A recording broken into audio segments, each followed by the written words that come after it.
திருமணத்துக்கு பெண் பார்த்த இளைஞரிடம் ஆசை வார்த்தை கூறி 15 லட்சத்தை அபே செய்த தில்லாலங்கடி பெண்ணுக்கு காப்பு மாட்டியிருக்கிறார்கள் போலீசார். இளைஞர் ஏமாந்தது எப்படி, பலே கில்லாடி சிக்கியது எப்படி பார்க்கலாம். வரன் தேடிய இளைஞரை திருமணம் செய்வதாக கூறி போனிலேயே உருகி மருகி பேசி பல லட்சங்களை ஆட்டைய போட்டதாக கைதாகியுள்ள தில்லாலங்கடி பெண் இவர்தான். சென்னை அம்பத்தூர் ராமாபுரத்தைச் சேர்ந்தவர் சமையல் கலைஞர் கோபிராஜன். 33 வயதாகும் கோபிராஜனுக்கு இன்னும் திருமணமாகாததால் அவருக்கு குடும்பத்தினர் வரன் பார்த்து வந்துள்ளனர்.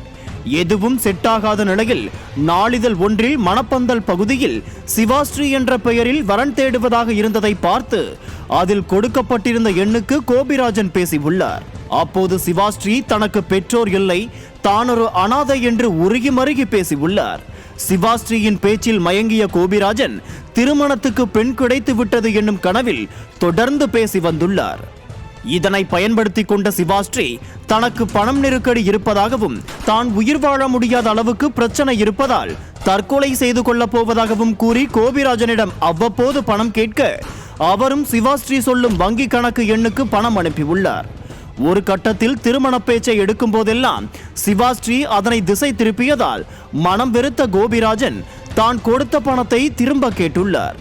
அதற்கு பின்னர் சிவாஸ்ரீயின் செல்போன் எண் அணைத்து வைக்கப்பட்டதோடு அவரை தொடர்பு கொள்ள முடியாததால் தான் ஏமாற்றப்பட்டதை அறிந்த கோபிராஜன் ஆவடி காவல் ஆணையரகத்தில் புகார் அளித்தார். இதையடுத்து ஆவடி சைபர் கிரைம் போலீசார் அந்த புகாரின் பேரில் விசாரணை மேற்கொண்டனர்.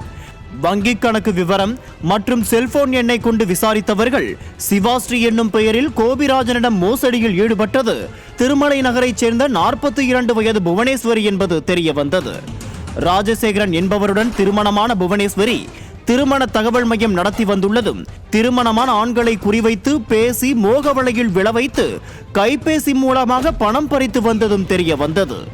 இதையடுத்து தலைமறைவாக இருந்த புவனேஸ்வரியை கைது செய்த போலீசார் அவரை பூந்தமல்லி நீதிமன்றத்தில் ஆஜர்படுத்தி புழல் சிறையில் அடைத்தனர்.